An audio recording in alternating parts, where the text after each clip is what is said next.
आज आपल्या व्हिडिओच्या सुरुवातीला आपण आपल्या ग्रुपवर जप कसा चालतो ते सांगणार आहोत। जेव्हा ग्रुपवर ह्या जपाची लिंक, ह्या व्हिडिओची लिंक टाकली जाते तेव्हा ती लिंक तुम्हाला यूट्यूबमध्ये जाऊन ओपन करायची आणि कमेंटमध्ये जर तुम्हाला पुष्प नंबर मिळाला असेल तर तुमचं पुष्प नंबर टाकायचं आहे आणि 12 वेळा फक्त श्री स्वामी समर्थ असं द्यायचं। समजा जर तुम्हाला पुष्प नंबर आता मिळालेलं असेल 480 तर तुम्हाला पुष्प नंबर 480 आणि 12 वेळा श्री स्वामी समर्थ असं लिहायचं। असं या पद्धतीने जे कोणी नवीन असतील, ज्यांना पुष्प नंबर मिळालेले असतील, त्यांनी अशा प्रकारे पुष्प नंबर टाकून 12 वेळा श्री स्वामी समर्थ असा जप करायचा आहे। जेणेकरून आपली जेव्हा 9 जणांचे जप एकत्र पूर्ण होतात तेव्हा 12 गुणिले 9 108 अशी जपाची माळ पूर्ण होते। ही त्यामागची संकल्पना।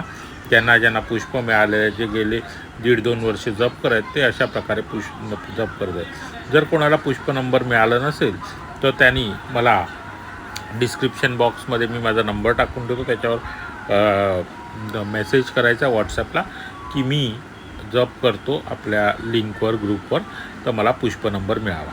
आता याच्यानंतर आपला नेहमीचं आपलं जे भजन आहे ते चालू होईल।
Swami Samantha Jai Jai Swami